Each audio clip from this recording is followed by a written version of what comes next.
on est sur le point de commencer. Je pense qu'on commence à être assez nombreux pour que ça fasse du sens de commencer. Donc, je m'appelle Émilie Nicolas, je suis l'animatrice pour cet atelier-là. L'atelier aujourd'hui, contrairement aux autres panels qui avaient lieu hier et avant-hier, il n'y a pas de traduction simultanée. Ça va être aussi un peu plus interactif. On veut des présentations un peu plus courtes, ce à quoi tous les participants vont bien sûr participer de grande joie. Je vais vous envoyer aussi à la toute fin un formulaire d'évaluation sur SurveyMonkey. Pour ceux qui étaient là les autres journées, vous prenez l'habitude du fonctionnement petit à petit. Puis pour la période des questions, la section commentaires est ouverte. Donc, vous pouvez bien sûr commenter à tout moment, pas seulement pour poser des questions, mais pour interagir avec les panélistes. Vous pouvez les applaudir aussi. Vous pouvez utiliser les petits boutons pour dire que vous les aimez puis que vous trouvez qu'ils sont super intéressants. Moi, je vais faire le tour des commentaires, des questions à la fin pour pouvoir qu'on pose des questions à chaque personne. Si vous voulez poser des questions à tout le monde, vous l'indiquez. Si vous dirigez votre question vers une personne, vous l'indiquez aussi. Puis comme ça, la période de questions à la fin va pouvoir se dérouler le plus longuement possible.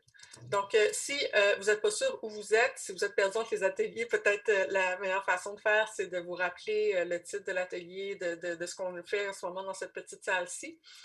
Donc, c'est l'atelier 2 sur le Forum des réseaux en immigration francophone sur le racisme. Donc, l'an dernier, donc en 2020, particulièrement l'automne dernier, il y a eu une activité qui s'est déroulée un peu partout au pays avec plus de 250 activités d'un océan à l'autre pour créer des espaces de réflexion et de dialogue par les réseaux en immigration francophone. Et dont le but, c'était donc de mieux cerner la discrimination raciale à l'égard des personnes noires au sein des communautés. Donc, l'atelier aujourd'hui, on veut dévoiler les points de discussion qui ont eu lieu sur le terrain, que ce soit au niveau du racisme systémique, des perceptions, des préjugés inconscients, l'influence du contexte géopolitique, puis aussi, bien sûr, on veut des solutions. On ne veut pas seulement identifier les problèmes.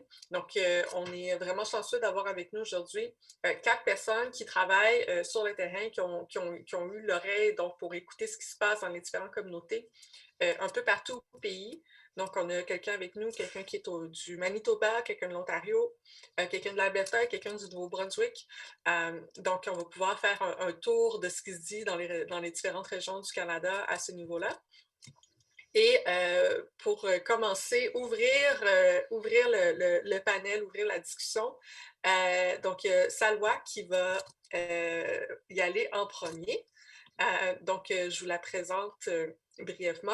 Salwa, elle est gestionnaire du réseau en immigration francophone du Manitoba. Elle a travaillé à l'accueil francophone pendant 7 ans dans les services directs au Manitoba et a côtoyé la communauté francophone. Donc, elle la connaît très, très bien donc dans le cadre de sa longue expérience de travail.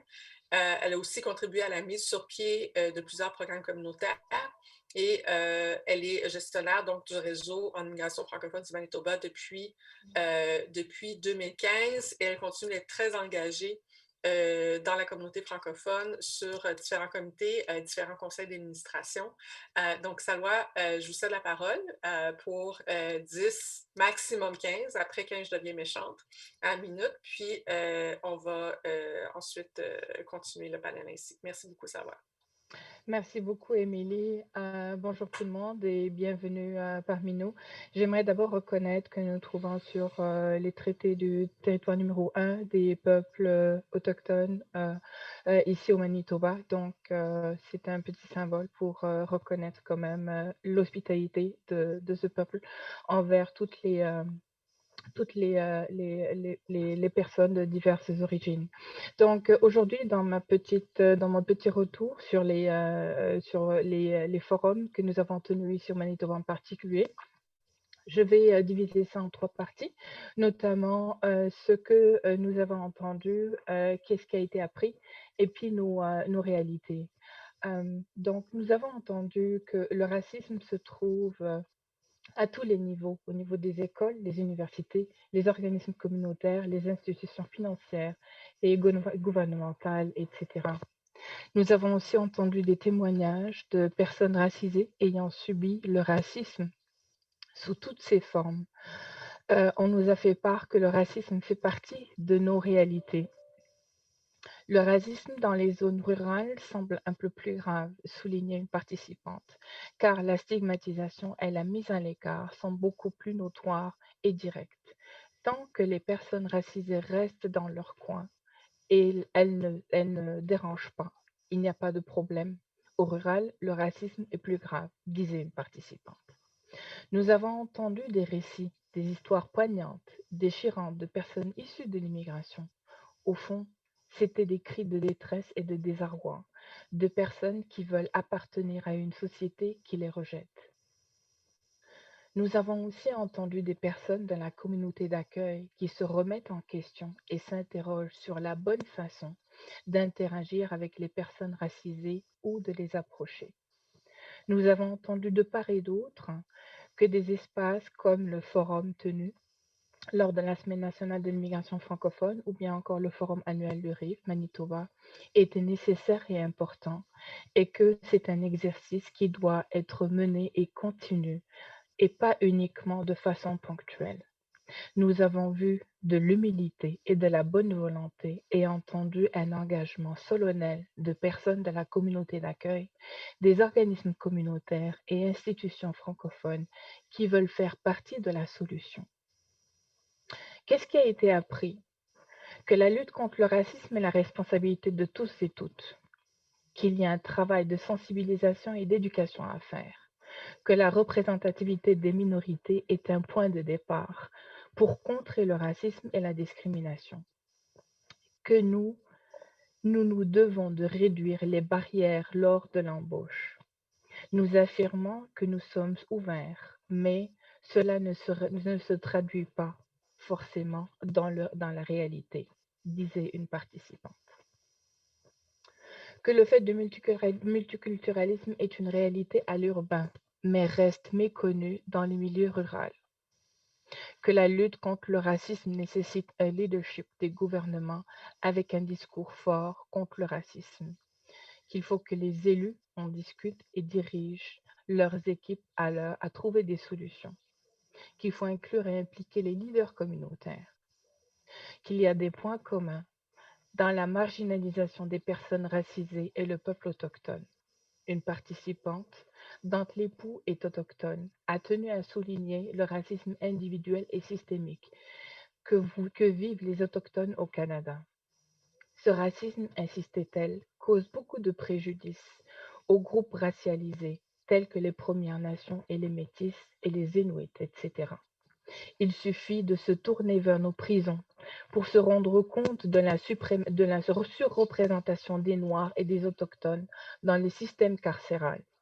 Il faut dire que malgré la mise sur pied du ministère des Affaires autochtones, la célébration du 21 juin comme Journée nationale des peuples autochtones et la Journée internationale des peuples autochtones des Nations unies qui célèbre la résilience de ces derniers, le racisme contre les Inuits, les Métis, les Premières Nations est de plus en plus persistant. Nos réalités, c'est un manque de représentativité. Les participants ont souligné d'emblée le manque de représentativité d'enseignants racialisés, plus spécialement les enseignants noirs et dans les écoles et les communautés francophones. Pour un des participants, cela est primordial pour la réussite des enfants. Le système éducatif est malade, disait-il. Il faut ajouter à cela le fait que les Noirs sont très peu représentés au niveau du leadership au sein de divisions scolaires. Nos prochaines étapes, de nombreuses interventions ont mentionné la sensibilisation comme la première stratégie de lutte contre le racisme et la discrimination. Il faut entreprendre un travail de sensibilisation et d'éducation au niveau des écoles, des universités et des organismes communautaires. La lutte contre le racisme selon un participant commence dans la cellule familiale. Autrement dit, la responsabilité revient aux parents de sensibiliser et d'éduquer les enfants à respecter l'autre. Cette éducation parentale devra être renforcée au niveau de l'école primaire, secondaire et même universitaire. Sinon, ces institutions éducatives deviendront des usines à former des racistes. La lutte contre le racisme est la responsabilité de toutes et tous. Il faut établir un contrat social pour favoriser l'intervention d'autrui lorsqu'il assiste à une action raciste subie par quelqu'un d'autre. Inclure la jeunesse dans le processus de sensibilisation et d'éducation et en faire des ambassadeurs de la diversité pour briser les barrières. Des exemples concrets au niveau du Manitoba. Nous avons bien entendu organisé des forums et eu des échanges lors du forum annuel. La division scolaire franco-manitobaine a adopté le 19 mars comme journée de sensibilisation et de réflexion sur la justice sociale. Et ça, c'est tout récent, hein, ça fait juste 2 jours que ça a été décrété. La ville de Winnipeg a aussi déclaré la semaine du 21 au 27 mars 2021 semaine antiracisme. Et le 26 mars, le RIF du Manitoba offrira une formation aux employés de la ville de Winnipeg sur le racisme et les préjugés inconscients, et ce, en français, s'il vous plaît. Et nous allons aussi mettre sur pied un comité pour développer des stratégies concrètes et assurer une veille sur la mise en œuvre de cette dernière. Donc, il y a beaucoup d'étapes qui sont aussi mises en œuvre.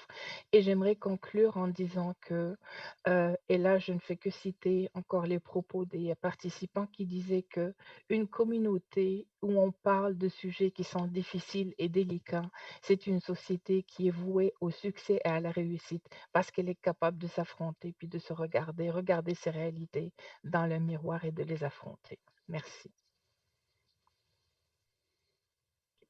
Merci beaucoup, Sawa, pour cette présentation qui ne laisse aucune place à l'ambiguïté par rapport à l'importance des enjeux qui ont été soulevés. Il y aurait beaucoup de choses à dire. Je suis sûre que les gens vont avoir beaucoup de choses à dire en commentaire, qu'ils vont avoir beaucoup de questions à poser. Pour l'instant, on va passer tout de suite à Alain, qui est le prochain participant. Donc, Alain est coordonnateur du réseau en immigration francophone du centre sud-ouest de l'Ontario.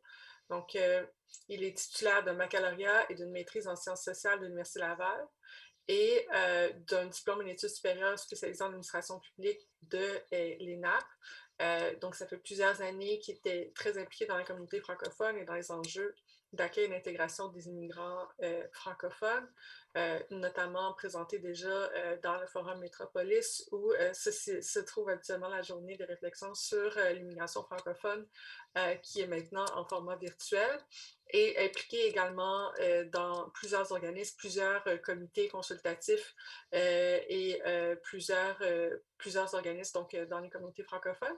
Et M. Deby est professeur associé à l'Université de l'Ontario français depuis l'été 2019. Donc, Alain, à vous la parole. Merci Émilie. Merci également de l'opportunité qui m'est donnée de partager un peu, de faire une espèce de retour sur les activités que nous avons organisées. Un peu comme Salwa, avant de continuer, je voulais reconnaître que nous sommes ici sur les terres des Anishinaabe et puis des Haudenosaunee dans la région de Hamilton. J'ai une petite présentation d'environ 50 diapos. J'espère que j'aurai suffisamment le temps de passer au travers. Alors, je vais là et ça devrait être. Voilà. Évidemment, les activités se sont tenues, comme nous l'avons mentionné, dans le cadre de la Semaine nationale de l'immigration francophone. Et un bref retour un peu sur nos activités, les discussions qui ont eu lieu.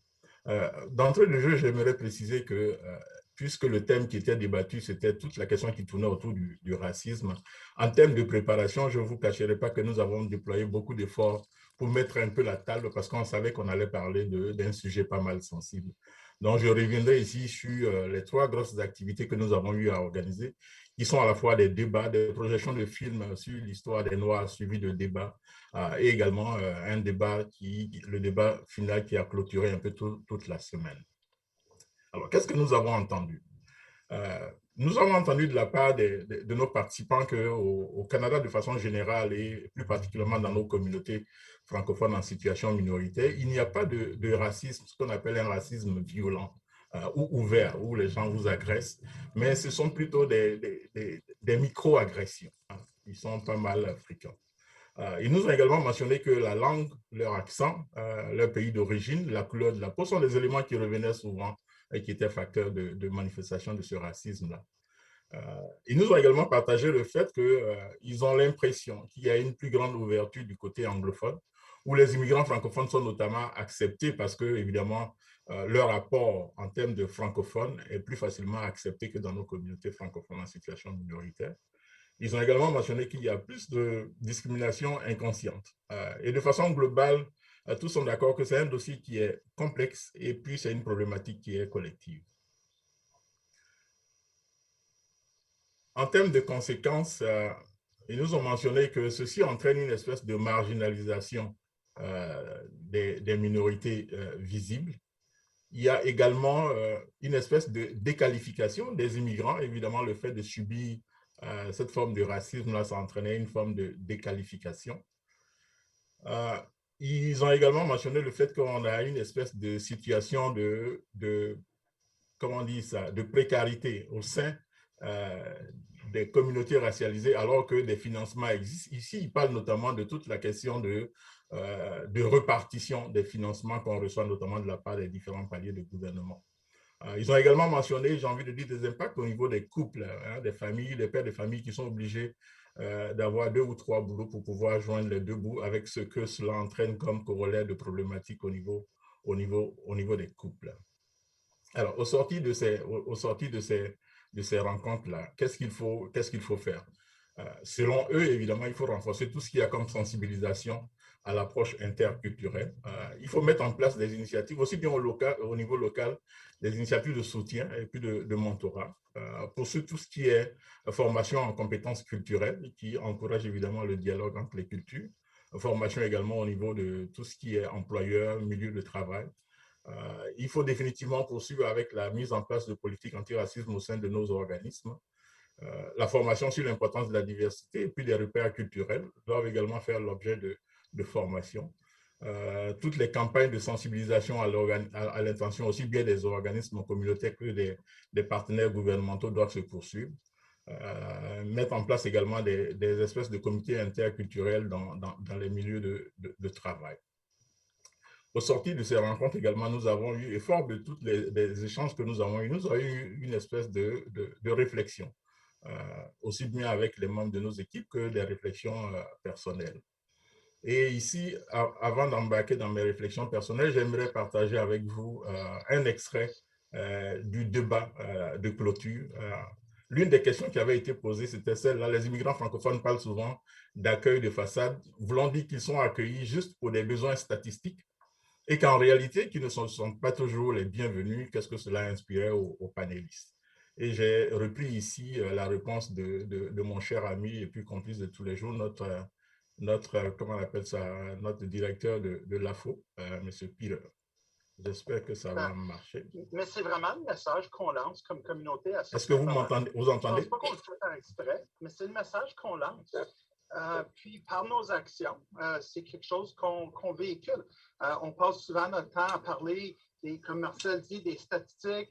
On regarde notre poids démographique baisser en Ontario. Puis ça devient une lutte de vouloir contribuer à la survie de la communauté franco-ontarienne. Mais on est tellement plus que des chiffres comme communauté.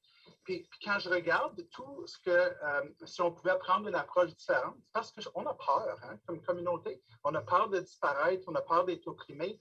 Et la communauté franco-ontarienne a été opprimée pendant si longtemps que c'est dans notre génétique, à certains niveaux, de vouloir se protéger tout le temps. On s'est protégé en se cachant dans nos villages pendant 300-400 ans. Nos grands-parents ont eu des batailles pour le règlement 17. Puis ça a toujours été contre l'anglais, contre l'autre.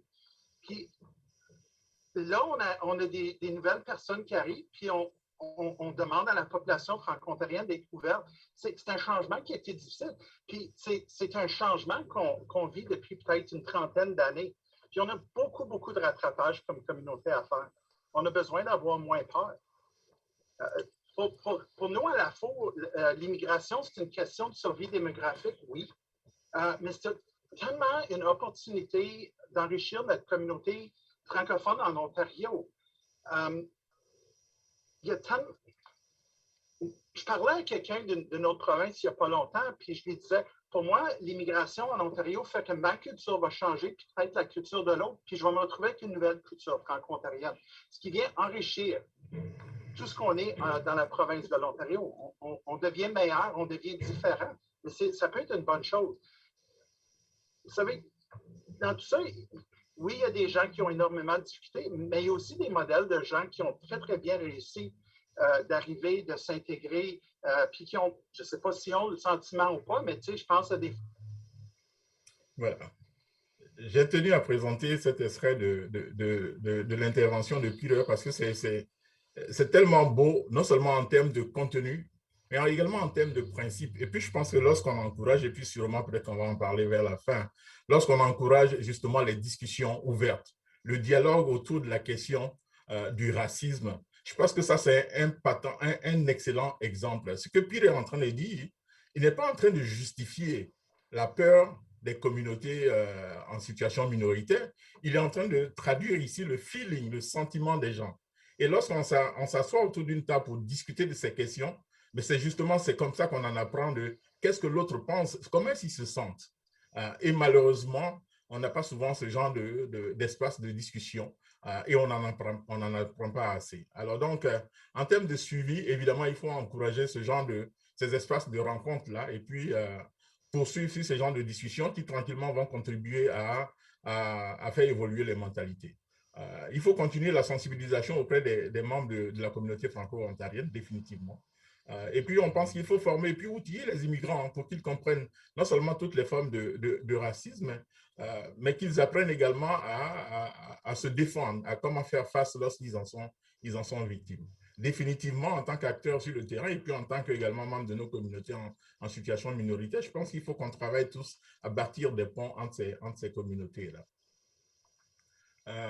Et j'ai envie de dire, on nous dit que, et tout le monde a dit que c'est un racisme qui est discret, il est subtil, il n'est pas violent.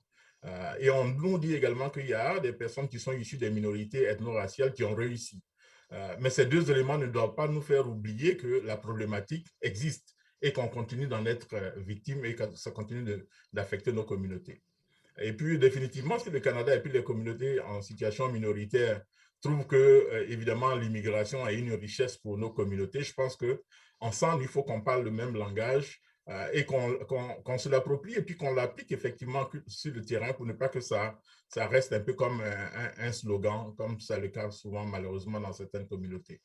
Et puis, défendre et puis promouvoir la francophonie, je pense que c'est également s'ouvrir sur le monde et puis la diversité, et puis savoir que la francophonie, elle est plurielle, elle est diverse, et ce, à travers le monde. Et puis, pour terminer, j'ai pris cet extrait-là lors du débat qui a eu lieu dans le cadre du mois de l'histoire des Noirs organisé par l'organisme de mon collègue Saint-Fardési du CESOC, un de nos collègues, Aboudaram Kaïm, qui disait que il a dit ceci, et puis j'ai repris, peut-être pas exactement ces termes, mais ça m'a rejoint pas mal. Hein. S'adressant aux membres des communautés noires francophones, il nous faut rompre avec le discours de victime qui, selon lui, et puis que je partage pleinement, qui contribue à une certaine ghettoisation, donc une espèce de repli sur nous-mêmes. C'est sûr qu'il faut poursuivre la lutte contre le racisme, mais éviter cela. Il faut sortir de la logique qui nous enferme dans notre couleur. Quand j'interagis avec les gens, j'avoue que je n'interagis pas en tant que noir, en tant qu'être humain tout simplement. D'aucuns me diront que ce sont des mécanismes de protection que j'ai développés, mais je pense qu'il faut sortir de cette espèce de logique. Parce que définitivement, notre valeur intrinsèque, elle va au-delà de notre couleur de peau. Je vous remercie.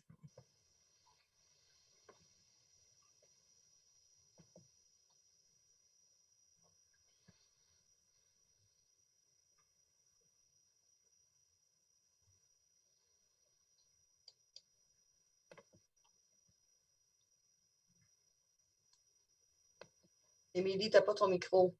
Yeah. J'étais en train de dire des choses super touchantes en plus, puis vous ne m'avez même pas entendu. Quel dommage. Il va falloir que tu reprennes, Émilie. Je disais merci Alain. Je disais que ma propre famille est en Ontario en fait et que ça rejoignait des choses que j'entendais chez moi, chez mes cousins, chez mon père, chez mes oncles, mes tantes. Donc merci beaucoup pour cette présentation-là. J'ai pas du favoritisme envers des régions ou de l'autre, mais pour ces raisons-là, ça m'a touché particulièrement beaucoup. Mais on va tout de suite passer à Alphonse et j'espère aussi qu'il va y avoir des commentaires, des questions aussi pour Alain, aussi pour Salwa, Alphonse, pour tout le monde qui vont venir dans les commentaires. Je vous incite à poser directement vos questions, pas attendre à la fin avant de les poser. En commentaire. Alphonse est directeur général à la francophonie albertaine plurielle, qui est donc l'agence d'établissement francophone d'Edmonton et de Fort McMurray. Alphonse est là depuis 2017.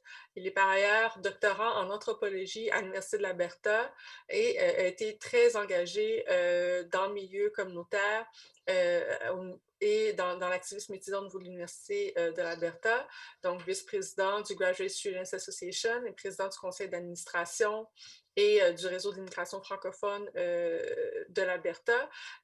Il est membre du comité consultatif national pour l'établissement francophone, aussi travaillé brièvement au sein du gouvernement de l'Alberta et donc une carrière remplie dans toutes sortes de secteurs, une espèce de passeur entre tous ces secteurs-là, gouvernemental, académique et communautaire, ce qui lui a d'ailleurs valu plusieurs prix. Donc, Alphonse, je vous cède tout de suite la parole pour votre présentation. Merci beaucoup, Émilie. Est-ce que vous voyez ma présentation? Vous voyez le PowerPoint? On voit votre écran, on ne voit pas encore le PowerPoint. Oh, OK, je vais essayer de... Je vais m'assurer que ça se voit. Je crois que c'est ça. Est-ce que vous voyez? Oui, okay. maintenant on voit. OK, d'accord. Je voudrais remercier ça. Mais il faut dire que quelqu'un qui écrit en commentaire qui appréciait votre fond d'écran d'ordinateur. OK. Merci voilà, beaucoup. La photo de famille. OK, sorry. je m'excuse pour ça. Non, au contraire, on dit que vous avez une belle famille. Maintenant, on peut passer à la présentation. Merci beaucoup à Salwa et à Alain parce qu'ils ont parlé des choses. J'ai l'impression qu'ils ont pris ça dans mon PowerPoint, mais je ne vais pas les soupçonner de ça. Parce qu'en fait, nous rencontrons les mêmes problèmes presque partout. J'ai beaucoup apprécié ce que Salwa a montré et Alain. Et pour moi, je vais juste aller directement vers quelque chose qui est particulier, sur laquelle je voudrais insister, qui porte sur les relations communautaires. Mais avant ça, je voudrais juste vous signaler que le 25 mai 2000, quand George Floyd a été tué, ici au niveau de l'Alberta, on s'est posé la question de savoir ce qu'il fallait faire à notre niveau parce qu'on avait des appels de toutes parts, des jeunes qui nous appelaient et qui nous demandaient « mais qu'est-ce que vous faites ?» Vous voyez, nous vivons des situations similaires en Alberta. C'est vrai, vous avez souvent posé ces problèmes-là, mais nous pensons qu'il y a quelque chose que vous devez faire. Alors, la frappe a pris sur elle d'inviter quelques organisations et de leur proposer de mettre en place une initiative. Et alors, la GEFAS, le Conseil scolaire Centre-Nord et les jeunes de l'Alberta se sont mis ensemble et ont créé cette initiative que nous avons appelée Groupe de soutien contre le racisme. Donc, je vais vous en donner ici quelques travaux parce que je ne peux pas donner tout, c'est très long. Je vais juste vous donner un sommaire des échanges du forum communautaire que nous avons organisé le 22 août 2020. Et le thème de ce forum était « Bâtissons ensemble une francophonie albertaine sans racisme ». Alors, le responsable de cette initiative, c'est Luketa Mpindou, dont le nom est sur la diapo, parce que c'est lui qui a présenté cette diapo pour la première fois au forum communautaire de l'ACFA. Alors, au cours du forum, je voudrais juste vous dire sur quoi les conversations ont porté. Les conversations ont porté sur deux questions principales. Quelles sont les stratégies, comment est-ce que le racisme se manifeste chez nous sur le plan communautaire et quelles sont les stratégies que nous devons mettre en place? Alors, je vais directement aux stratégies auxquelles nous avons pensé. La première chose, c'est nous nous sommes dit que l'inclusion doit être une priorité pour les communautés francophones. Il faut que l'inclusion soit une priorité pour les communautés francophones. Parce qu'une chose est certaine, il y a la question de la rétention qui se pose. Vous savez, notre tendance dans les statistiques que nous avons, par exemple, de Statistique Canada ou du gouvernement fédéral, c'est, si vous voulez, de compter les francophones qui entrent dans notre pays. Et nous risquons de tomber dans le piège de croire que ceux qui entrent dans notre pays entrent comme francophones et restent comme francophones. Mais vous savez très bien que ce n'est pas le cas.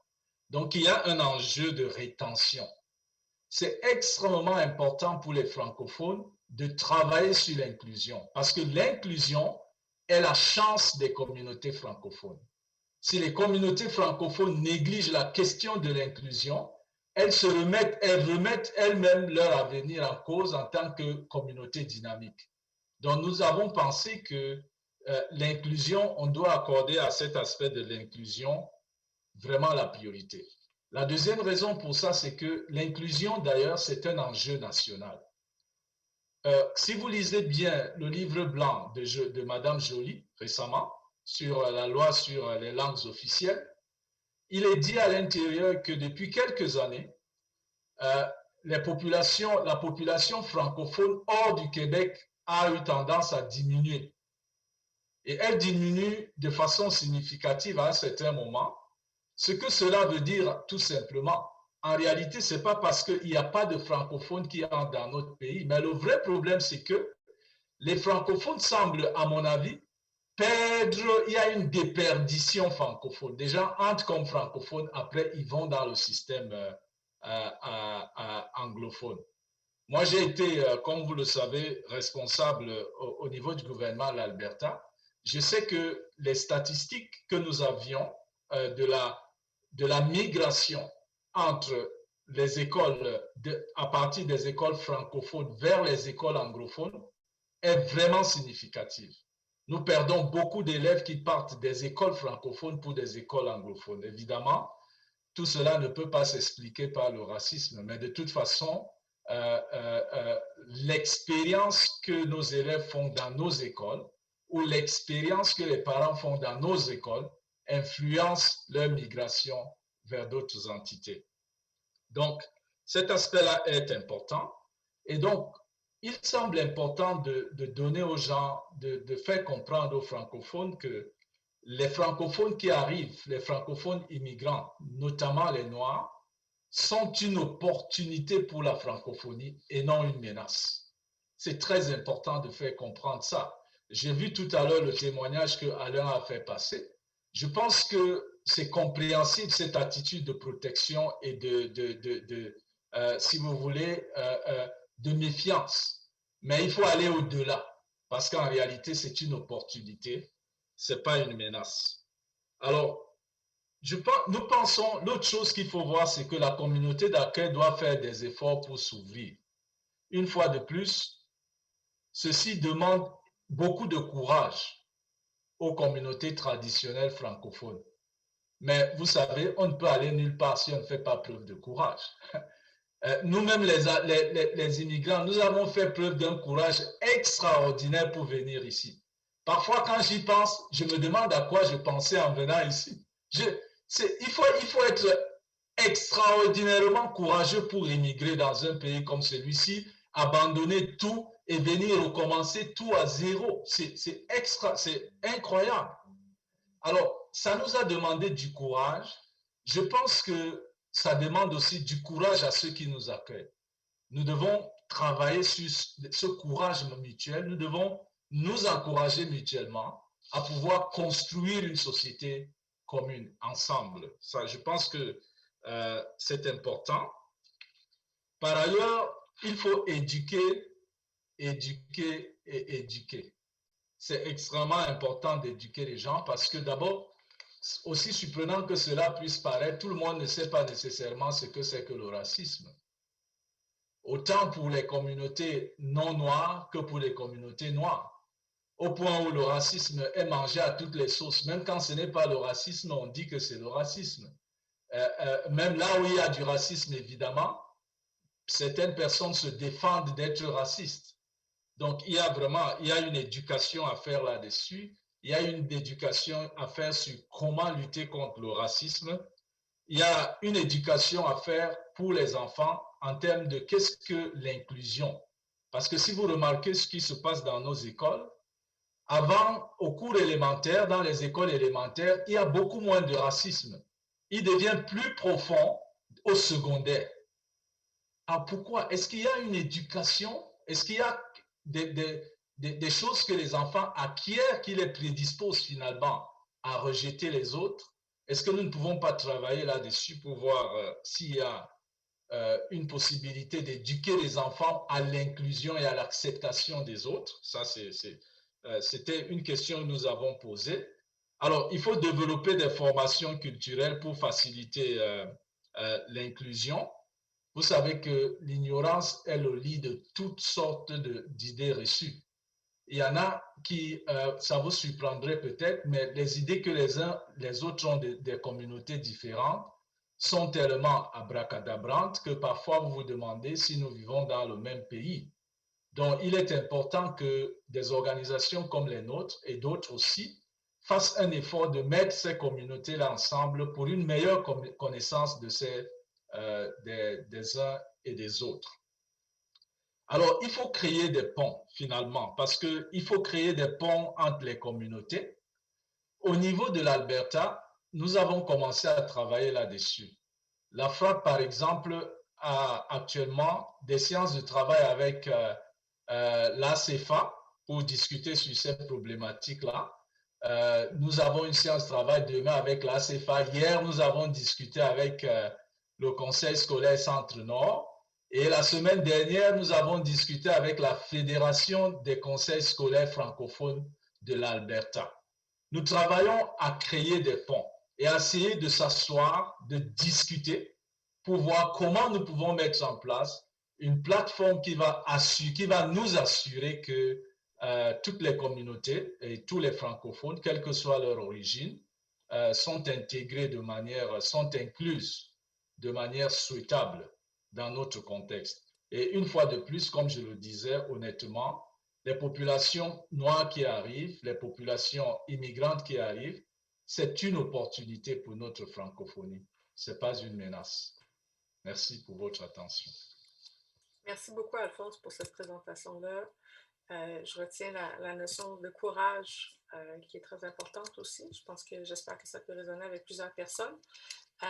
On va aller tout de suite à notre dernière présentatrice avant de passer donc, à la période des questions.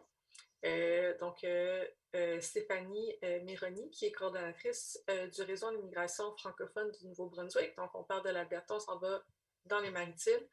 Elle est donc coordonnatrice maintenant depuis un peu plus de 3 ans, donc depuis 2017. Son travail, c'est d'aider, appuyer et contribuer aux actions donc, du réseau en immigration francophone du Nouveau-Brunswick, mais aussi à l'avancement du dossier de l'immigration francophone un peu partout dans la province. Elle-même est arrivée au Canada en 2014 et donc a passé à travers ce processus-là d'immigration francophone en milieu minoritaire. Donc, bienvenue Stéphanie, et sans plus tarder, je te laisse la parole pour terminer.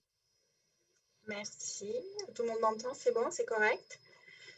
Ok, merci beaucoup. Merci de m'avoir invité sur la discussion.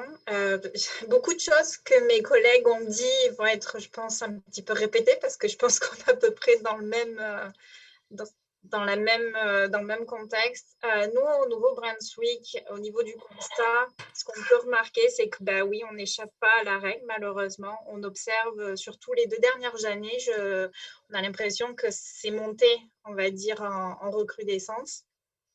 avec tous les faits divers sur les Premières Nations, puis aussi avec le coronavirus, il y a eu des affaires qui ont impliqué des personnes immigrantes. Donc là aussi, c'est venu un petit peu amplifier tout ça.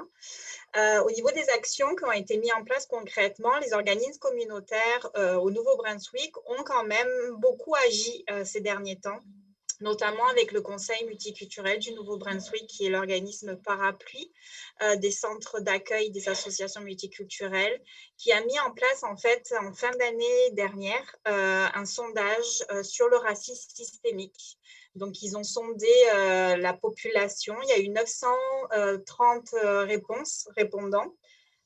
Et donc, sur ces 930 répondants, 95% croient qu'il y a du racisme, donc ont confirmé. Et 83,6% déclarent avoir été témoins de racisme. Donc, en fait, ça vient vraiment porter déjà des données probantes, puis surtout venir mettre en évidence quelque chose qui était juste, on va dire, caché. Donc, parallèlement à ça, le Conseil multiculturel a également mis en place une formation sur l'antiracisme. Le principe, c'est quoi? C'est, vu que c'est l'organisme parapluie qui gère les centres d'accueil, ils ont mis en place une formation pour outiller les agents d'accueil des centres d'établissement à réaliser des formations pour sensibiliser la communauté d'accueil, c'est-à-dire la police, la municipalité, les écoles, les hôpitaux, etc. Et également, il y a une tournée qui est actuellement en cours, une tournée virtuelle que le Conseil multiculturel est en train de réaliser. C'est dans chaque ville de la province. Ils font une tournée et en fait pour ouvrir des discussions sur les enjeux démographiques, économiques de l'immigration, mais aussi pour aborder cette question de diversité et d'inclusion dans les communautés mêmes. Nous, au Nouveau-Brunswick également, concernant le réseau en immigration, chaque année, on met en place une tournée qu'on appelle la caravane de la diversité, qui a lieu en fait dans plusieurs écoles francophones. C'est durant la semaine nationale de l'immigration francophone que ça a lieu. Et techniquement, c'est quoi? C'est une caravane qui fait le tour et qui va s'adresser à une cible de jeunes du secondaire, post-secondaire et enseignants, pour essayer de les sensibiliser en fait à la mixité culturelle, le racisme, la discrimination, les enjeux à la diversité, etc. Donc ça, puis en parallèle, on a pu assister aussi, comme de partout au niveau canadien, à beaucoup de discussions ouvertes dans les réseaux sociaux, via des Zooms, etc., sur cette question de racisme, notamment racisme systémique qui est, on va dire, arrivé durant la dernière année. Au niveau perception, je dirais, de la communauté, nous, c'est assez particulier parce que l'immigration au Nouveau-Brunswick, c'est quand même quelque chose de très récent, comme je pense parmi beaucoup d'autres provinces. Mais du coup, comme l'ont soulevé mes collègues, c'est que toute la communauté néo-brunswickoise n'a pas eu accès ou n'a pas été confrontée à la diversité, notamment dans les zones rurales, ce qui vient un petit peu heurter un petit peu le côté de sensibilisation au racisme et à la discrimination, parce qu'eux ne se sentent pas concernés. Et malheureusement, le seul moyen d'information qu'ils ont, généralement, c'est via les réseaux sociaux ou via les médias. Puis les réseaux sociaux, on sait très bien que ce n'est pas forcément des informations fiables, malheureusement. Nous aussi, là où je dirais qu'il y a un petit peu un bémol qui vient également de se hisser au niveau de la perception, c'est que la communauté acadienne a une image accueillante, chaleureuse. Donc, en fait, quand on vient parler de racisme, pour beaucoup, ça vient un petit peu remettre en question un peu ce qui fait la fierté de la communauté acadienne, ce sens d'accueil, de chaleur. Donc, c'est un petit peu compliqué d'aborder cette question-là par rapport à ce point-là. Puis comme l'a dit mes autres collègues, il y a cette méconnaissance totale parfois de ce qu'est le racisme, de faire la distinction entre le racisme pur puis le racisme systémique. Ce qu'il faut savoir aussi, c'est que nous, au Nouveau-Brunswick, malheureusement, il y a 62% de la population qui a un niveau de 1 à 2 en alphabétisme. C'est des niveaux très bas. Donc, en fait, il faut vraiment accentuer sur des messages très simples très vulgarisée. Et malheureusement, quand on regarde dans les médias, ce n'est pas forcément sous cette forme-là que les communications sont faites. Et forcément, ce type de population ne comprend pas le message qui est transmis.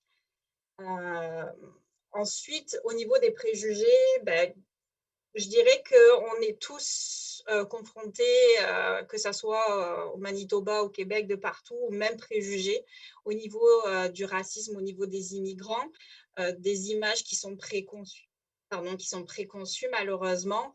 Les immigrants, moi là, je vois beaucoup de fausses idées qui viennent on va dire, repeupler les communications sur les réseaux sociaux, comme quoi les immigrants sont payés pour venir ici, comme quoi les immigrants veulent nos jobs, etc. Donc forcément, ça vient un petit peu faire monter la haine communautaire, parce que comme je le disais, la communauté, une grosse partie de la communauté n'est pas forcément éduquée, il ne va pas aller chercher plus loin l'information, donc en fait, elle se fie uniquement à des fausses informations qui naviguent sur les réseaux sociaux. Donc là aussi, ça vient un petit peu compliquer, nous, la sensibilisation qu'on doit faire, puis sans cesse essayer de remettre un petit peu à jour ces fausses informations, parce que ça fait monter malheureusement cette haine contre autrui, qui n'est pas pareil qu'eux, malheureusement. Au niveau du contexte politique, je dirais que le gouvernement du Nouveau-Brunswick a pris conscience de cette problématique-là. Notamment là, il y a quelques jours, ils ont annoncé qu'il y allait avoir un projet de recherche sur le racisme systémique contre les Noirs au Nouveau-Brunswick qui allait être entamé. Normalement, le rapport devrait être prévu pour cet automne, voire cet hiver. Donc, on attend vraiment avec impatience les résultats et surtout les recommandations qui vont pouvoir en découler. Deuxième initiative aussi du gouvernement, c'est qu'au niveau du service du ministère de la petite enfance, de l'éducation et de la petite enfance, ils ont créé en fait un poste dont Marie-Joëlle est juste là, elle pourra, si vous le souhaitez, vous dire quelques mots. Mais elle, son rôle, c'est vraiment d'introduire la diversité culturelle dans des programmes d'éducation des enfants au Nouveau-Brunswick.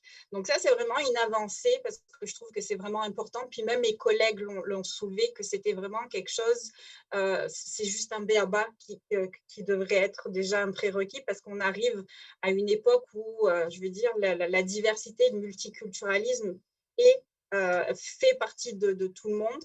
Donc c'est une très belle initiative. Donc ils sont en train de travailler à ce niveau-là. Au niveau d'autres pistes qui pourraient être réalisées, nous, on essaye, et comme je l'ai dit, c'est vraiment le fait de se focaliser sur la vulgarisation du message. Donc là, nous, on va essayer d'entamer une campagne au niveau sensibilisation de messages très simples.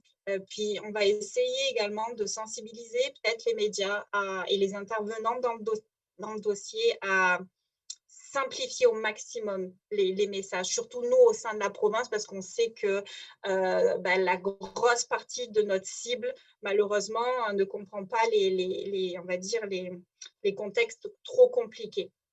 Il y aurait également du fait de faire un petit peu du lobbying auprès des instances comme les municipalités pour être comme les porte-paroles, les leaders en termes d'inclusion et de diversité, et surtout de prendre la parole publiquement dans la presse ou au sein de leur communauté sur le rôle de l'inclusion, de la diversité, peut-être en créant des groupes de comités de parole de citoyens ou des comités contre le racisme. Donc ça aussi, ça va être des actions. La formation que le Conseil multiculturel a également mis en place, je trouve que c'est une belle initiative parce que ça va permettre vraiment d'avoir des agents sur place dans les communautés pour essayer donc de sensibiliser les communautés au racisme. Qu'est-ce que c'est, qu'est-ce qu'il faut faire, qu'est-ce qu'il ne faut pas faire, etc. Et surtout d'essayer de vulgariser cette information et d'avoir la communauté vraiment en face, d'avoir des discussions ouvertes. dans les différents débats que j'ai entendus, certains proposent également, alors ça, je ne sais pas si c'est la bonne ou mauvaise idée, mais certains ont proposé également de mettre en place une discrimination positive sur un système de quotas. Donc là aussi, c'est une question ouverte à poser. Je ne sais pas, oui, non. En tout cas, les avis sont assez mitigés à ce niveau-là. Mais une chose est sûre, c'est que dans toutes les discussions auxquelles on a assisté, ce qui s'est, on va dire, ce qui a été mis en évidence, c'est vraiment l'aspect de dire il ne faut pas pointer les choses négatives dans le sens où il faut vraiment partir sur la question de diversité et pas pointer la communauté comme étant raciste, parce que c'est là où, en fait, elle va se renfermer davantage et éviter d'écouter le discours qu'on a à transmettre, mais bien essayer d'accentuer la communication plus sur la diversité, l'inclusion de la communauté et le multiculturalisme. Donc, voilà. Merci. Merci beaucoup, Stéphanie. Donc, on est en atelier, on est moins nombreux. Donc, peut-être que contrairement aux panels qui ont lieu dans les journées précédentes, cette fois-ci, on peut ouvrir la période des questions. Donc, vous pouvez peut-être lever la main si vous voulez parler oralement. Sinon, vous pouvez aussi le faire dans le chat. Déjà, il y a des gens qui remercient Stéphanie pour sa présentation. Mais si vous avez des questions, vous pouvez le faire oralement aussi, simplement lever la main, puis je vais vous donner la parole. Il y a Alain qui me dit qu'il voudrait ajouter quelque chose ou réagir peut-être à ce que d'autres panélistes ont dit. Donc, je vais céder la parole à Alain pour l'instant, puis sinon, je vous laisse préparer vos questions pour les panélistes. Merci. Je pense que le point que je voulais ajouter, et puis c'est un peu en complément à ce que Alphonse a mentionné, mais qui est ressorti également lorsque ça faisait partie de l'extrait de Peter. Et ce que je vais mentionner, ce n'est pas parce que mon cher ami Alain Dupuis, directeur de la FCFA, et puis où Jean, notre président, est là. Je pense que ça touche toute la question de leadership et puis de positionnement. Et Peter le disait, je pense que oui, il avait voulu continuer en disant, nous, au niveau de l'AFO, je pense qu'en tant que responsable, c'est il faut, excusez l'anglicisme, des espèces de statements où ouvertement, on dit cette tolérance zéro. Et puis, ça participe de l'éducation. En conclusion, au débat que nous avions eu, je disais aux participants que personne autour de la table, ni nos grands-parents, n'ont été témoins directs de l'esclavage, que ce soit depuis l'abolition en 1794 ou en 1848. Personne n'est témoin. Les esclavagistes, ils ne sont plus de ce monde. Mais l'esclavage est parti sur un principe, c'est qu'on a nié l'humanité d'un groupe d'individus basé sur leur couleur de peau et un ensemble de choses. Et plusieurs années, des siècles plus tard, nous sommes en train de parler de racisme fondé sur un ensemble de choses. Comment ça se fait alors que les gens, ils ne sont plus de ce monde? C'est l'éducation. C'est ce qu'on transmet aux enfants. Donc, on disait que, en plus de tout ce qui va être déployé comme arsenal politique, éducation ou ainsi de suite, c'est à la fois une approche individuelle, c'est ce qu'on dit à nos enfants, et c'est également une approche collective. Et donc, nos responsables aujourd'hui, nos leaders, et je profite encore pour saluer lorsqu'il y a eu l'affaire Flood et que la FCFA a sorti ce communiqué, j'ai envie de dire, c'était ferme, c'était clair, nous sommes solidaires et puis on condamne ce genre de choses-là. Il faut que ça se multiplie et on n'a pas besoin d'attendre qu'il y ait ce genre d'événement pour nous positionner, pour dire que cette tolérance zéro dans nos communautés. Et avec des partenaires, je disais que de plus en plus, il va falloir qu'on soit stratégique et qu'on transforme dans nos messages j'ai envie de dire, de promotion de nos communautés. Les questions de racisme, ce n'est pas des questions taboues. On en discute ouvertement et nos communautés sont accueillantes. On le diffuse à l'étranger avant même que les gens n'arrivent ici. Ce n'est pas un sujet tabou. Alors donc, je voulais vraiment insister sur la notion d'éducation, d'effort à la fois individuel, personnel et puis d'approche collective. Merci. Alain, si je peux te poser une question, puis ensuite je vais aller à Ida par rapport à ce qu'il vient de dire, parce que j'entends souvent ce message-là il faut que ça soit tolérance zéro, mais c'est peut-être un peu peut-être poursuivre ce que tu viens de dire. Concrètement, qu'est-ce que ça veut dire tolérance zéro dans nos communautés? C'est-à-dire que si quelqu'un fait quelque chose, puis qu'on a lancé le message tolérance zéro, quelles sont les conséquences? Comment est-ce que... Parce que souvent, on lance le message tolérance zéro, mais concrètement, il y a du racisme qui se passe, puis c'est toléré quand même, au sens où il n'y a pas de mécanisme pour gérer le racisme. Donc, qu'est-ce qu'on fait pour rendre le tolérance zéro concret? Mais j'ai mentionné tantôt que malheureusement, ce qui existe, ce sont plus des formes de micro-agressions. C'est subtil. Ça, c'est plus difficile. Mais on sait que lorsque quelqu'un est victime de racisme, c'est clairement démontré, on sait que les lois existent, quelqu'un peut porter plainte, et puis ainsi de suite. Quand je parle de message de tolérance zéro, c'est de la part de nos leaders, puis de la part de n'importe qui est en position qui n'a pas besoin d'être en position de responsabilité quelconque pour dire que, en tant qu'humain, je n'admets pas cela. C'est en ce sens que je parle de tolérance zéro, ça ne fait pas partie de mes valeurs. Et si on est tous branchés sur cette approche-là, en train de le dire, en train de le partager avec nos enfants, je pense que tranquillement, ça va s'intérioriser. Donc, au-delà des questions de conséquences ou ainsi de suite, c'est ces espèces d'affirmations. Et on se comporte en fonction. Donc, on dit ce qu'on fait et puis on fait ce qu'on dit. Mais si je peux me permettre, il y a aussi l'élément d'outiller les personnes victimes, entre guillemets, d'actes racistes pour les aider à reconnaître c'est quoi ces actes-là. Parce que justement, comme c'est des micro-agressions, il se peut qu'ils ne le reconnaissent pas. Et puis, étant nouvellement arrivés, puis nouveau dans ce concept-là de manière générale, qu'ils mettent ça sur le compte, ah, c'est nouveau, si différent de chez moi, etc. Mais au fond, leur dire non, de la même façon qu'on sensibilise, on éduque, on dit aux gens que non, vous ne pouvez pas, il y a tolérance zéro à l'harcèlement sexuel, vous ne pouvez pas accepter de subir et d'être victime de microagressions. Et il faut justement mettre en place ou faire connaître ou vulgariser toutes les informations qui viennent et qui sont en lien avec les recours auxquels les victimes et les personnes qui subissent ces actes de discrimination ou de racisme qui peuvent exploiter, utiliser ou faire fonctionner pour justement faire écouter, entendre leur voix, de la même façon que aussi accompagner les personnes qui le font peut-être par maladresse, par curiosité, parce qu'ils ont besoin et envie de découvrir, de connaître l'autre, de leur dire, c'est vrai que c'est bien, c'est une très bonne approche, mais voici les façons plus adéquates et plus correctes et plus politiquement correctes de le faire. Voici comment est-ce que vous pouvez poser la question. Il n'y a pas de mal à demander à quelqu'un d'où est-ce qu'il vient, mais s'il l'entend, on pose cette question-là en permanence, ça devient agaçant et puis ça énerve en bout de ligne et puis on peut avoir une réaction qui n'est pas appropriée.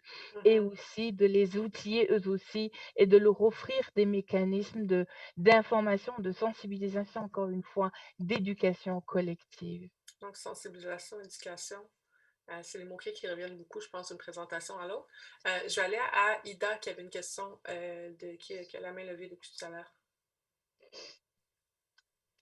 Merci, Émilie.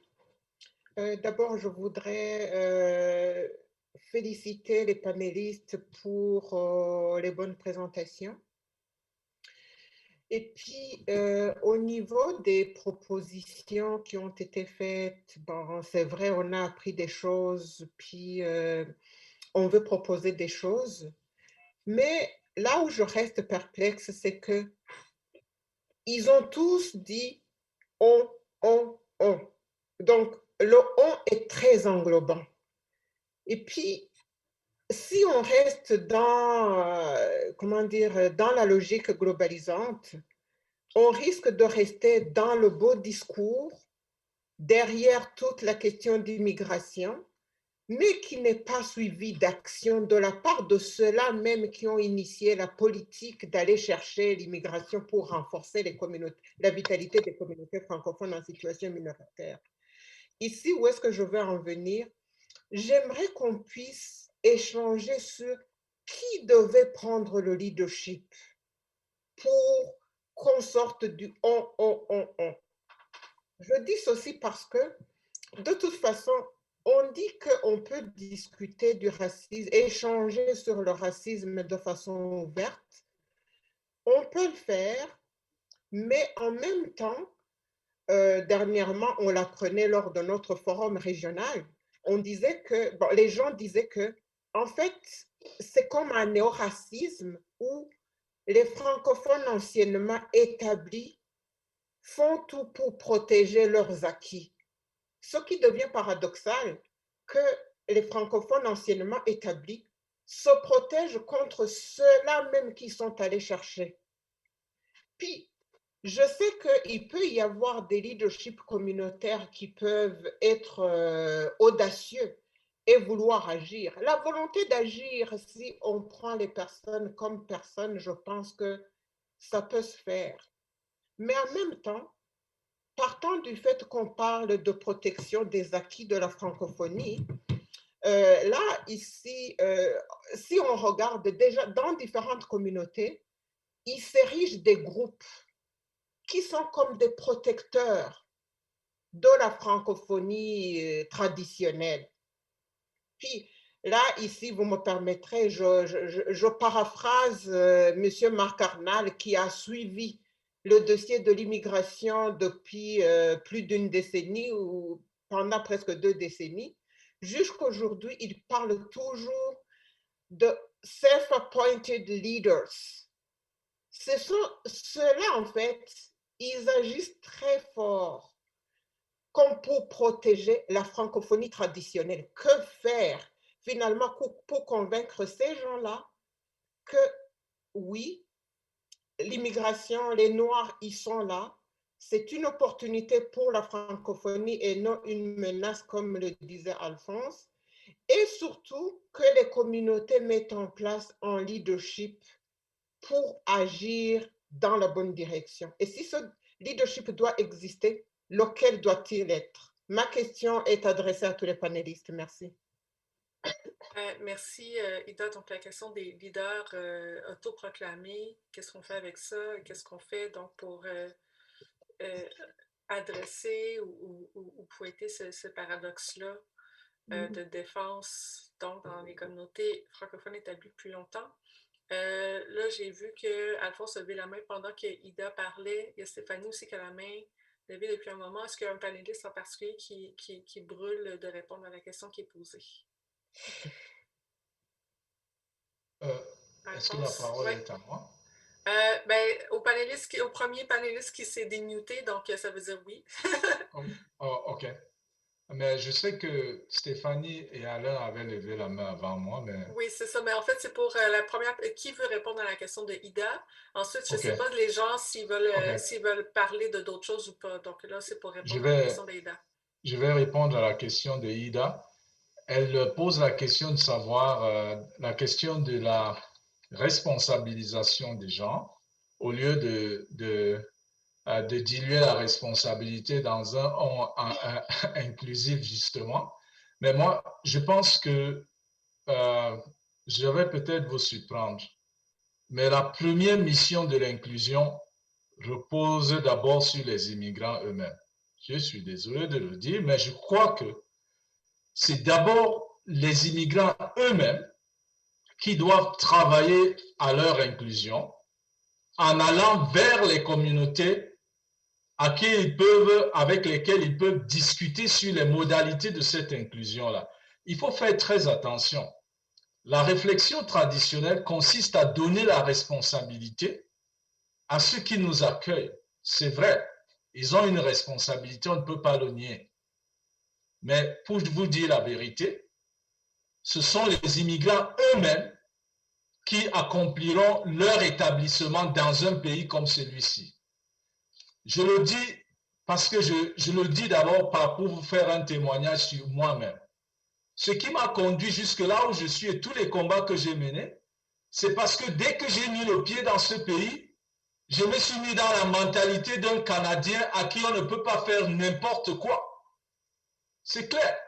Je suis Canadien plus que, je ne sais pas moins que quiconque d'entre vous, pas plus que qui d'autre. Mais je suis un Canadien et à moi, Canadien, on ne fait pas n'importe quoi.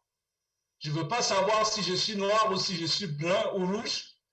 je dis, je suis Canadien, j'ai les droits dans ce pays et j'ai l'intention de le démontrer. C'est tout ce que j'ai fait.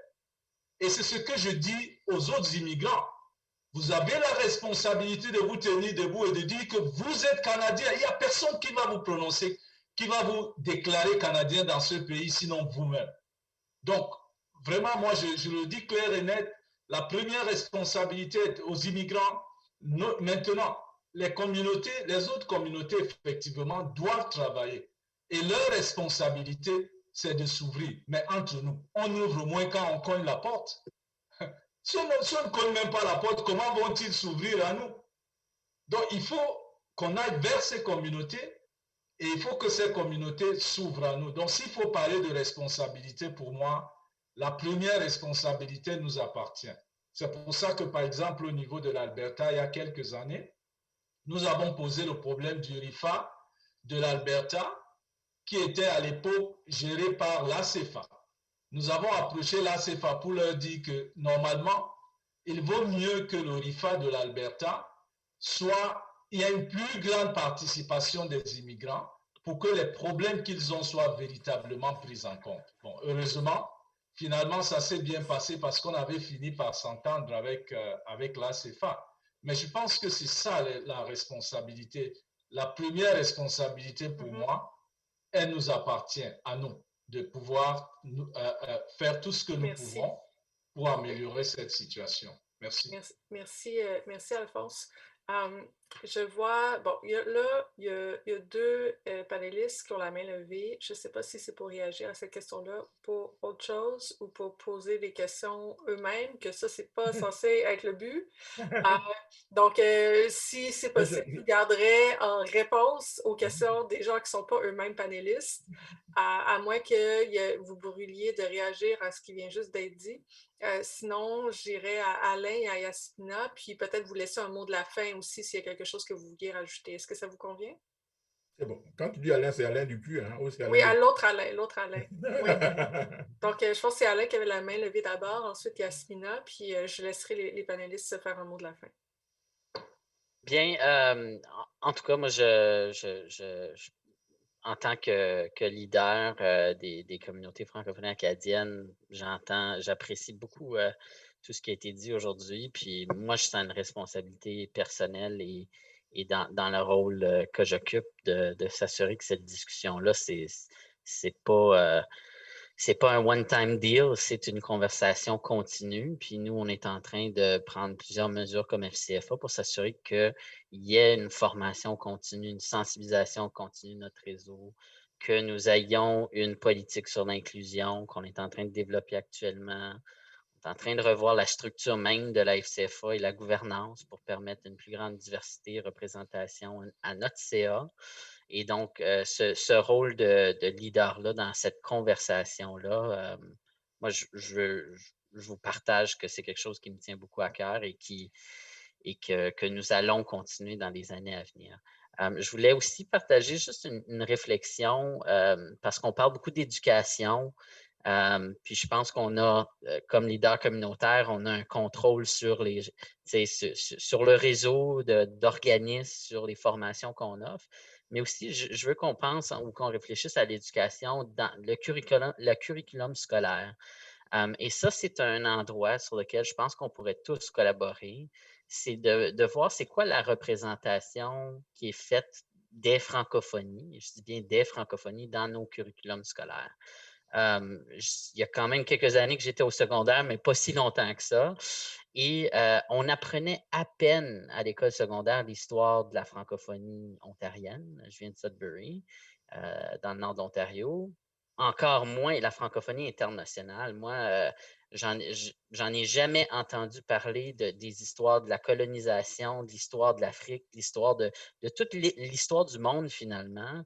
C'est encore très axé sur l'Europe dans nos écoles et sur la colonisation du Canada et les anciennes façons de voir la colonisation de notre propre pays. Alors, je pense qu'il y a quelque chose à faire pour le reflet de l'histoire francophone du Canada, mais les histoires francophones, et surtout des défis communs et des parallèles qu'on pourrait tisser entre toutes ces histoires-là. On a l'occasion d'avoir une histoire, moi, je pense, de combat en francophonie canadienne. Il y a beaucoup de fierté là-dedans d'avoir, personnellement, d'être associé à une lignée de gens qui se sont battus pour exister dans leur langue.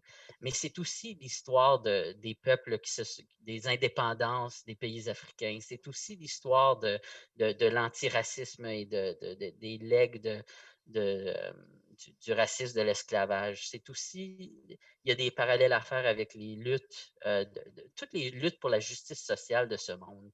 Et ça, je pense que c'est quelque chose dans l'éducation formelle qui est offerte à tous nos enfants dans le cursus scolaire qu'on pourrait travailler ensemble et qui fait partie de cette solution-là de l'éducation. Parce qu'il faut changer le narratif qui est encore trop dans les vieilles histoires de la colonisation canadienne. Merci Alain. Est-ce qu'il y a des personnes qui veulent réagir rapidement? Là, je vais dire très rapidement. Je vois le temps qui file, j'ai le chronomètre qui passe à cette proposition-là des curriculums, peut-être parce que c'est très différent d'une province à l'autre, où on fait juste applaudir. Donc, quelqu'un parmi les panélistes veut réagir à ce qu'Alain vient de dire? L'autre Alain? Oui, l'autre Alain. Mais oui, Alain qui réagit à la proposition d'Alain et lui qui l'épouse et puis qui applaudit effectivement. Lorsqu'on parle d'efforts collectifs, je pense que dans ma présentation, j'avais dit que tout le monde est d'accord que c'est une problématique qui est complexe.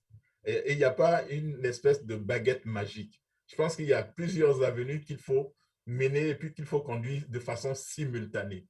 Et le point que Alain est en train d'apporter, c'est fondamental. Quand on parle d'éducation, évidemment, ça va rejoindre au niveau des tout petits. Et je pense que si on est capable d'avoir, dans une approche collective, avoir une influence justement sur les curricula de formation, c'est sûr que ça va faire toute une différence. Ça va faire toute une différence.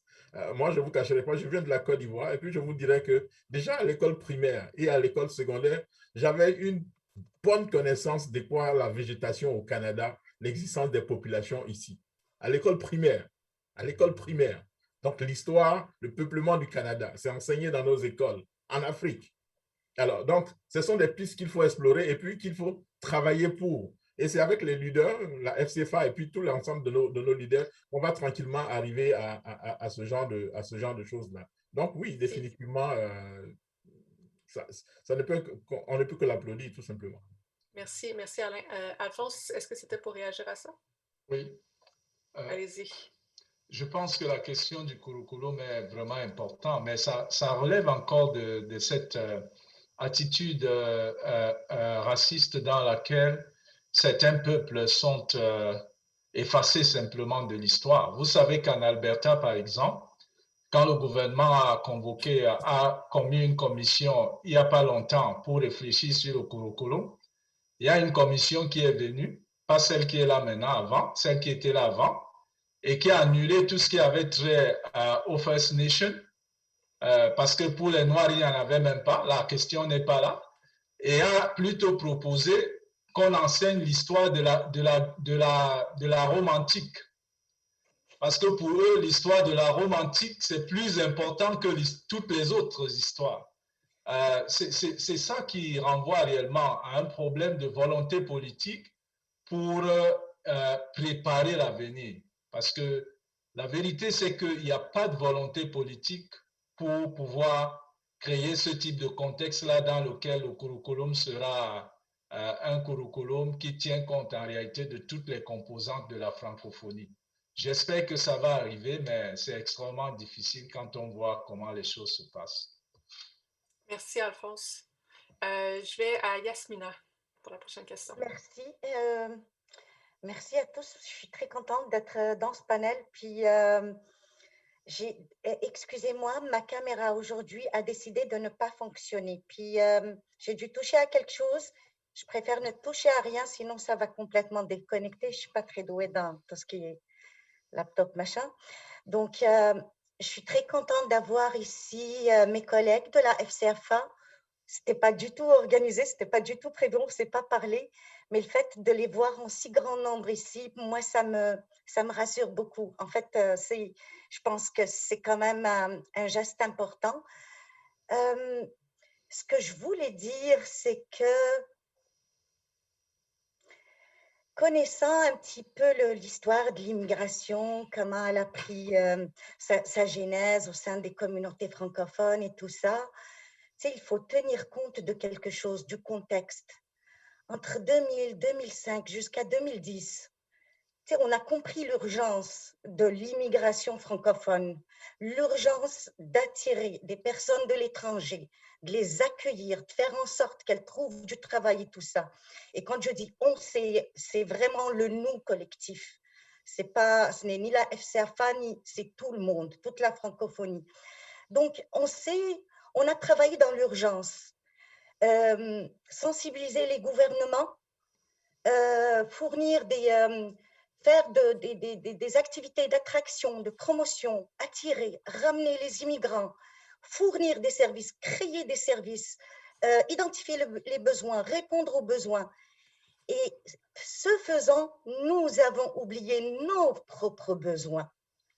C'est-à-dire que nous avons oublié qu'avant de créer les services d'établissement pour l'accueil, il y a un travail à faire en nous-mêmes. Il y a un travail à faire sur nous-mêmes pour devenir accueillants. Il faut se poser les vraies questions. Donc, sensibilisation aurait dû peut-être précéder les actions.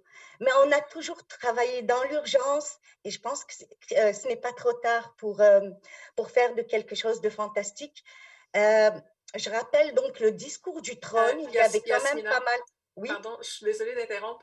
Dans 1 minute 46, on va tous se faire mettre dehors de la salle.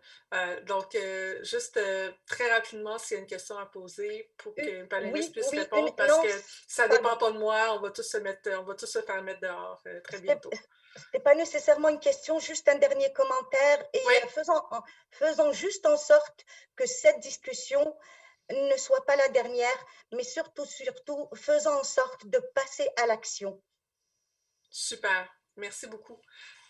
Il y avait une dernière personne qui n'a pas encore parlé, que je voyais la main levée, qui vient de la rebaisser. C'est Yves Gérard, je pense. Donc, vous avez 1 minute exactement pour faire un dernier commentaire avant qu'on revienne dans le grand groupe. Ouh là là, Émilie, c'est beaucoup de pression.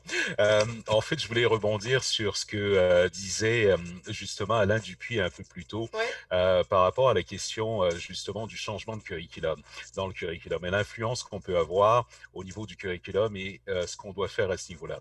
Moi qui suis désormais dans le secteur de l'éducation, on tente justement d'influencer de l'interne pour qu'il y ait un changement majeur au niveau du curriculum, notamment en Ontario.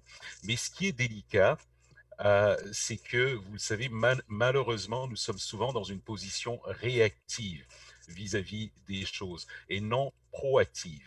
Donc, en ce moment, même au niveau du curriculum et même au niveau du secteur de l'éducation, on réagit encore. Malheureusement, on n'est pas encore dans la réaction, dans la planification à long terme, en fait, d'un curriculum désormais. Donc, c'est vrai que la réflexion est déjà là dans le secteur de l'éducation, mais elle n'est qu'embryonnaire pour le moment.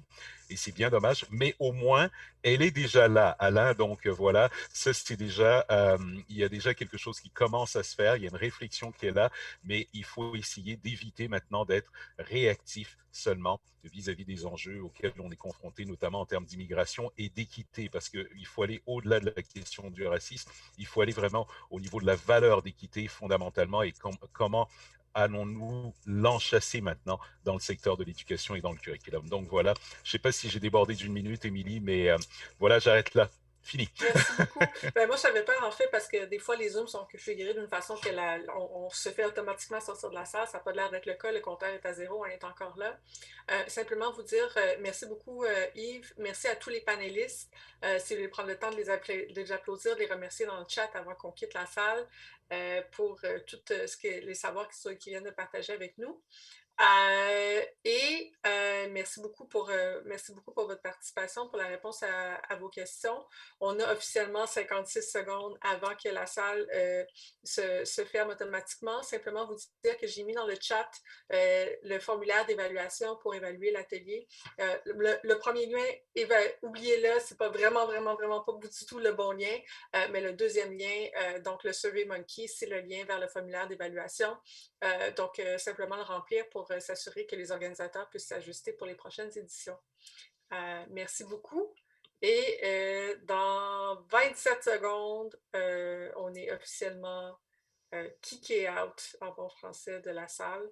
Donc, c'est le temps de se faire des babayes à l'écran, de se dire merci, de se dire qu'on a apprécié ce qui s'est dit, qu'on a passé énormément de beaux moments ensemble. On va continuer cette discussion-là aussi et que Zoom peut bien nous faire taire, mais que nous...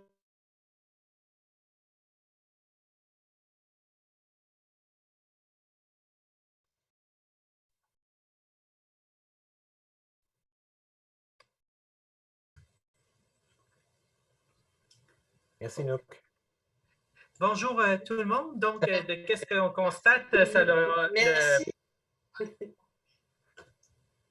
Nous avons coupé court à nos ateliers un peu plus rapidement que je crois que certains l'avaient anticipé. Donc, je m'excuse, Mme Jacquette, notre atelier était en milieu d'une réponse et je vous remercie à toutes et à tous pour votre participation. Moi aussi, je voulais juste conclure en disant merci aux panélistes, merci au public. C'était très agréable comme discussion. Merci à toi, Inyo. Merci. À tout le monde. Merci à tous. Au revoir. Merci, bye bye. Au revoir.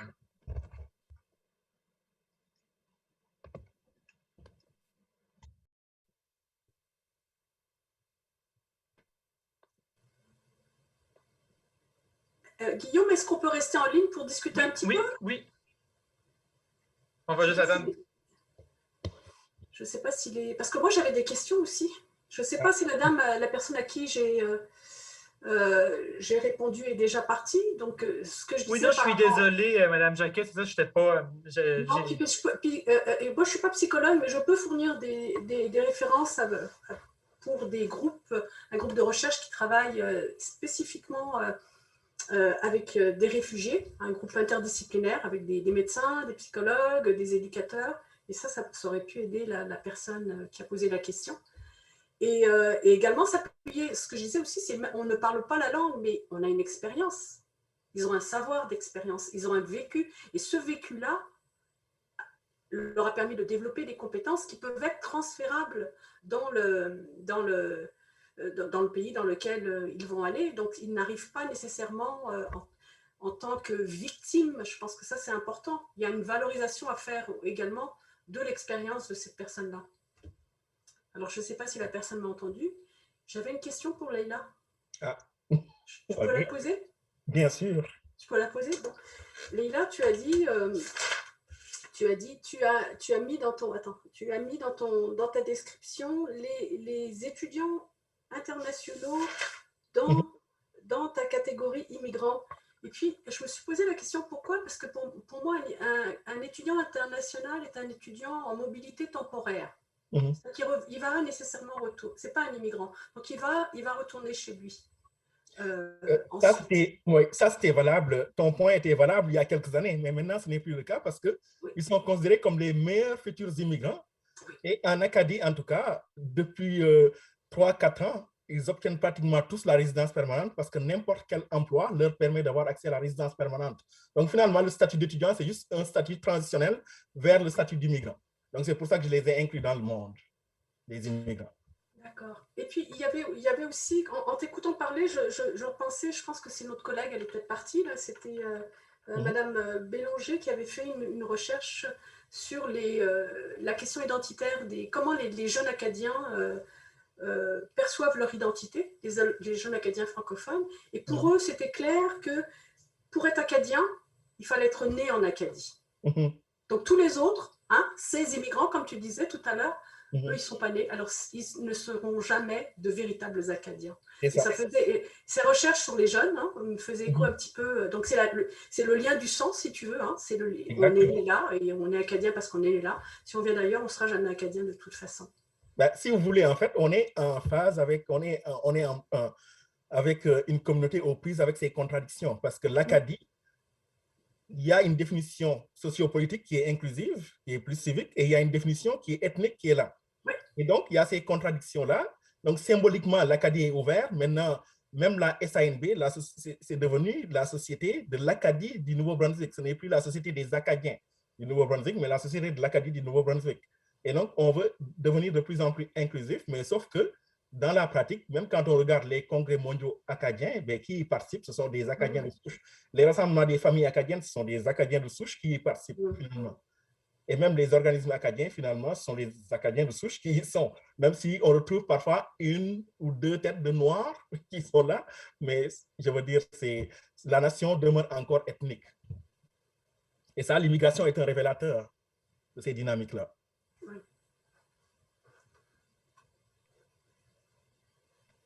Et merci beaucoup. Puis encore une fois, je suis vraiment désolé que ça l'a coupé court. J'ai été pris par surprise moi-même du retour dans la salle. J'ai eu un message quelques secondes avant pour m'en aviser, donc je n'ai pas eu le temps d'intervenir. Sinon, j'aurais amené une conclusion un petit peu plus en bonne et due forme à notre atelier. Mais je vous remercie de votre participation et donc, c'est les réalités de la technologie et au plaisir en croisant les doigts qu'on puisse se revoir en personne l'année prochaine et d'ailleurs, il n'y aura personne pour nous couper dans nos discussions lorsqu'on sera autour d'une même table.